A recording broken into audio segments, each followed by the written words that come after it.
Kashmiri gate इलाके में यमुना के पानी ने तांडव मचा दिया। वहां सड़कें तालाब बन गई, हर तरफ मटमैला पानी बहता दिखा, जिससे हालात बेकाबू हो गए। सड़क पर पानी भर जाने की वजह से लोगों की सुरक्षा को देखते हुए एक तरफ से ट्रैफिक रोक दिया गया। वहां से सामने आई तस्वीरों को देखकर ऐसा लगा मानो सड़क के दूसरी तरफ तेज रफ्तार नदी बह रही हो।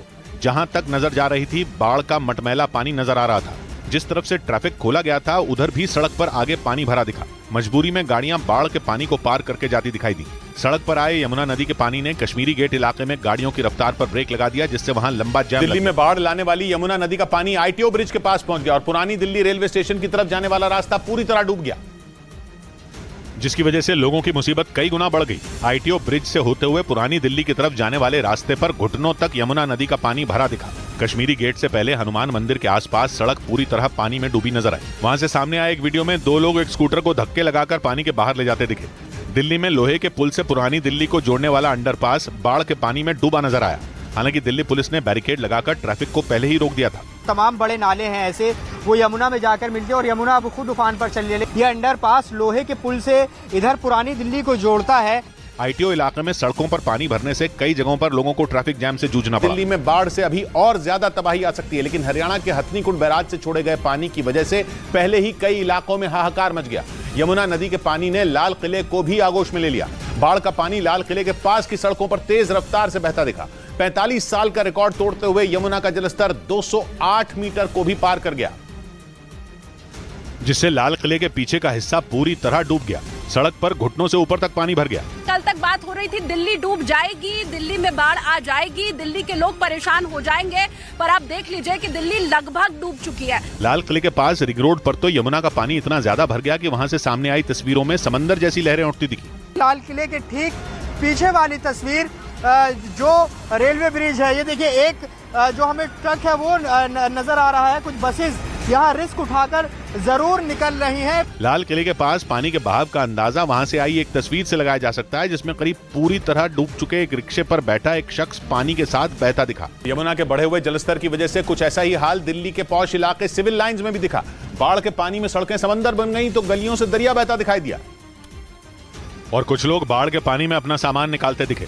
घरों के निचले हिस्से में पानी भर जाने से लोगों को दूसरी मंजिल पर शरण लेनी पड़ी। सिविल लाइंस इलाके में रिंग रोड पर पानी भरने से मजनू का टीला को कश्मीरी गेट आईएसबीटी से जोड़ने वाली सड़क पूरी तरह बंद हो गई। बाढ़ से प्रभावित ये इलाका मुख्यमंत्री अरविंद केजरीवाल के आवास और दिल्ली विधानसभा से महज 500 मीटर की दूरी पर है। वहीं दिल्ली के निगम बोध घाट इलाके में तो हालात और ज्यादा खराब दिखे। वहाँ बनाई गई गौशाला पूरी तरह पानी में डूब गई, जिसके बाद काफी मुश्किल से गायों को वहाँ से निकाला जा सका। दिल्ली में यमुना नदी का सबसे रौद्र रूप लोहे के पुराने पुल के पास दिखा। हरियाणा के हथनीकुंड बैराज से छोड़े गए पानी की वजह से यमुना नदी का पानी 208 मीटर को भी पार कर गया, जिसके बाद ऐसा लगा कि यमुना का पानी पुराने लोहे के पुल को भी पार कर जाएगा और अपने साथ उसे बहा ले जाएगा। यमुना नदी में पानी की रफ्तार और हाहाकारी लहरों से खतरे को देखते हुए 3 दिन पहले ही पुल पर आवाजाही रोक दी गई थी। पुराने लोहे के पुल के पास अभी फिलहाल मैं खड़ी हूँ। ये पुराना लोहे का पुल है और आप देखिए नीचे यमुना और ऊपर पुल, कितना जरा सा फासला यहाँ पर बचा रह गया है। दिल्ली में राजघाट जाने वाली सड़क को पूरी तरह बंद कर दिया गया क्योंकि वहाँ घुटनों तक पानी भर चुका था। आईटीओ के नजदीक राजघाट जाने वाला रास्ता आप देख सकते हैं, ये बिल्कुल सर्विस चलती रोड थी। यहाँ पर पुलिस के कई अधिकारी यहाँ पर मौजूद हैं। यमुना नदी के बढ़े हुए जलस्तर ने एक ही झटके में दिल्ली के कई इलाकों में कोहराम मचा दिया। दिल्ली के मोनेस्ट्री, यमुना बाजार, यमुना खादर, मजनू का टीला, कश्मीरी गेट, सिविल लाइंस और यमुना बैंक मेट्रो स्टेशन तक बाढ़ का पानी पहुंच गया। दिल्ली में आई बाढ़ की वजह से पीने के पानी का भी बड़ा संकट आ सकता है, क्योंकि 3 वाटर ट्रीटमेंट प्लांट में यमुना नदी का पानी भर गया, जिससे उन्हें बंद करना पड़ा।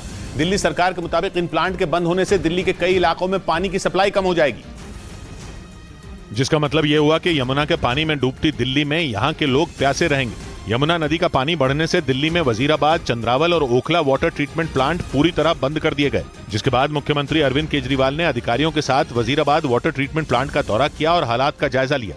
अगले 1-2 दिन लोगों को पानी की दिक्कत हो सकती है। हालांकि तीनों वाटर ट्रीटमेंट प्लांट से बाढ़ का पानी निकालने की कोशिश की जा रही है ताकि उन्हें दोबारा शुरू किया जा सके। दिल्ली के कई इलाकों में आई बाढ़ की वजह से ट्रैफिक रूट में भी बदलाव कर दिया गया। यमुना नदी में उफान की वजह से कई जगह सड़कों पर पानी भर गया, जिससे उन्हें बंद करना पड़ा, जिसके बाद दिल्ली पुलिस ने ट्रैफिक रूट में बदलाव का दिशा निर्देश जारी कर दिया, क्योंकि दिल्ली के कई इलाकों में सड़कें समंदर बन गई, जिसकी वजह से ट्रैफिक रूट में बदलाव कर दिया गया। यमुना नदी का पानी आने के बाद दिल्ली पुलिस ने Kashmiri gate, main road, ring road और भैरव मार्ग को बंद कर दिया। बाढ़ के पानी की वजह से आईपी फ्लाईओवर और चंदगीराम अखाड़े के बीच महात्मा गांधी मार्ग और कालीघाट मंदिर और दिल्ली सचिवालय के बीच महात्मा गांधी मार्ग को भी बंद कर दिया गया। वजीराबाद ब्रिज और चंदगीराम अखाड़े के बीच बाहरी रिंग रोड पर भी आवाजाही रोक दी गई। बाढ़ प्रभावित इलाकों से गुजरने वाली सड़कों पर दूसरे राज्यों से दिल्ली आने वाले कमर्शियल वाहनों की एंट्री भी रोक दी गई। यमुना नदी में आई बाढ़ ने दिल्ली के सोनिया बाहर इलाके में हाहाकार मचा दिया। नदी की चपेट में आकर पूरा इलाका डूब गया और पानी लोगों के घरों में घुस गया।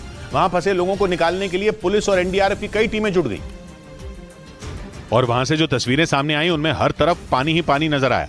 नदी से आया सैलाब सड़कों और गलियों को डुबोता हुआ लोगों के घरों में घुस गया, जिसकी वजह से कई परिवारों को छतों पर पनाह लेनी पड़ी। मुसीबत में फंसे उन लोगों को बचाने के लिए पुलिस और एनडीआरएफ की टीमों को गलियों में नाव उतारनी पड़ गई। नाव के जरिए वहां से सैकड़ों परिवारों को सुरक्षित जगहों पर पहुंचाया गया, क्योंकि आशंका जताई गई कि यमुना नदी के किनारे वाले इलाकों में पानी का स्तर और बढ़ सकता है। दिल्ली का सोनिया विहार इलाका यमुना नदी के बिल्कुल किनारे पर बसा हुआ है। ऐसे में नदी के रौद्र रूप को देखते हुए वहां रुकना खतरे से खाली नहीं। उफनती यमुना नदी के पानी में दिल्ली के उपराज्यपाल और मुख्यमंत्री अरविंद केजरीवाल के घर के आसपास भी घुटनों तक पानी भर गया, जिसकी वजह से उस इलाके में ट्रैफिक रोक दिया गया। क्योंकि हरियाणा के हथनीकुंड बैराज से छोड़े गए पानी की वजह से राजधानी दिल्ली की सड़कें डूब गईं। हालात इतने खराब हो गए कि दिल्ली के उपराज्यपाल और मुख्यमंत्री के घर के आसपास भी बाढ़ के पानी ने कोहराम मचा दिया। दिल्ली के मुख्यमंत्री अरविंद केजरीवाल के आवास के बहुत निकट है और यहाँ की आप हालात देखें। वहाँ की सड़कें जलमग्न हो गईं, जिसकी वजह से उन पर गाड़ियों का आना जाना रोक दिया गया, क्योंकि सड़कों पर हर तरफ बाढ़ के पानी का कब्जा हो गया। वो पानी इतना मैला दिखा कि उसके नीचे के गड्ढों और खुले मैनहोलों का अंदाजा लगाना नामुमकिन हो गया, जिसकी वजह से उन पर चलने का मतलब हादसे को दावत देना था। दिल्ली के यमुना बाजार इलाके में बाढ़ के बीच हैरान कर देने वाली कई तस्वीरें सामने आई, जिनमें कुछ लोग गले तक भरे पानी में गाय और भैंसों को बचाते नजर आए और इस दौरान एनडीआरएफ के जवान भी उनकी मदद करने में जुट गए, क्योंकि यमुना नदी से आए सैलाब की वजह से दिल्ली का यमुना बाजार इलाका पूरी तरह से डूब गया और उसकी चपेट में कई गौशालाएं भी आ गईं। वहां फंसी गायों को बचाने के लिए इलाके के कुछ लोगों ने अपनी जान दांव पर लगा दी। गले तक भरे पानी के बीच वो लोग गायों भैंसों को निकालते नजर आए। बाद में उनकी मदद के लिए एनडीआरएफ की टीम भी पानी में उतर गई। काफी मशक्कत के बाद एनडीआरएफ के जवानों ने इलाके के लोगों के साथ मिलकर वहां फंसी सभी गाय भैंसों को सुरक्षित बाहर निकाल लिया। यमुना नदी का जलस्तर बढ़ने के बाद हरियाणा के करनाल में एनडीआरएफ और सेना ने मोर्चा संभाल लिया। वहां बाढ़ से प्रभावित इलाकों में जवान पहुंचे और नाव के जरिए लोगों को रेस्क्यू किया। साथ ही घरों में फंसे लोगों के लिए खाने पीने का सामान भी पहुंचाया गया। क्योंकि भारी बारिश और हथनीकुंड बैराज से पानी छोड़े जाने के बाद यमुना नदी का जलस्तर तेजी से बढ़ गया और करनाल के कई गांव पूरी तरह डूब गए। कुछ इलाकों से दहशत पैदा करने वाले वीडियो सामने आए, जिनमें कई घर दरिया में समाये दिखाई दिए। यही वजह रही कि वहां बाढ़ में फंसे लोगों को बचाने के लिए एनडीआरएफ और सेना के जवानों को तैनात कर दिया गया। इस दौरान जवान वहां नाव के सहारे लोगों के बीच खाने पीने समेत दूसरा जरूरी सामान पहुंचाते नजर आए। और अभी धीरे धीरे जा रहे हैं, किश्ती आगे भेज दिया, खाना भी बांट रहे हैं, सारा प्रशासन लगा हुआ है। साथ ही जवान ऊंचे इलाकों में लोगों के रहने के लिए टेंट का इंतजाम भी करते दिखे। दिल्ली के पास यूपी के नोएडा के रिहायशी इलाकों में भी यमुना का पानी घुस गया, जिसने लोगों की मुश्किलें बढ़ा दी। लगातार बारिश की वजह से यहां के कई इलाकों में पानी भर गया, जिसकी वजह से लोगों को आने जाने में दिक्कत होने लगी। इसका एक वीडियो भी सामने आया, जिसमें वहां की सड़कों पर घुटनों तक पानी भरा नजर आया और लोग उसके बीच से ही गुजरते दिखे। बताया गया कि सड़कों पर पानी भरने की वजह से ट्रैफिक पुलिस ने कई रास्ते डाइवर्ट कर दिए, जिसकी वजह से लोगों की परेशानी बढ़ गई। लोग पैदल ही जा रहे हैं, जिस तरीके से जाने की कोशिश कर रहे हैं, घुटनों से ज्यादा पानी यहाँ पर भर चुका है। पानी भरने की वजह से वहां के एक अस्पताल पर भी जल भराव का खतरा मंडराने लगा, जिसे देखते हुए अस्पताल प्रशासन ने पानी रोकने का काम शुरू कर दिया। वहीं भारी बारिश और जल भराव की वजह से नोएडा में स्कूल बंद कर दिए। उत्तर प्रदेश के अमरोहा में हैरान करने वाला एक वीडियो सामने आया। वहां बाढ़ के पानी में कई सिलेंडर बहते दिखाई दिए। वहां बाढ़ की वजह से चारों तरफ पानी भर गया, जबकि सड़क, घर और दुकानों में बारिश के पानी ने कब्जा जमा लिया। जिसका एक वीडियो सामने आया, जिसमें गैस से भरे सिलेंडर सड़क पर भरे पानी में कागज के खिलौनों की तरह बहते दिखे। बाढ़ के पानी में भरे हुए गैस सिलेंडरों के बहने का वीडियो वहां मौजूद किसी शख्स ने अपने मोबाइल कैमरे में रिकॉर्ड कर लिया, जिसमें सड़क पर तेज रफ्तार बहते पानी पर 1, 2 या 10 नहीं बल्कि 50 से ज्यादा की संख्या में सिलेंडर बहते दिखे। हालांकि वहां मौजूद एक लड़के ने कुछ सिलेंडरों को रोकने की कोशिश की, लेकिन उसकी हिम्मत भी जवाब दे गई। मूसलाधार बारिश के बाद अमरोहा के ज्यादातर इलाकों में सड़कें तालाब की तरह भर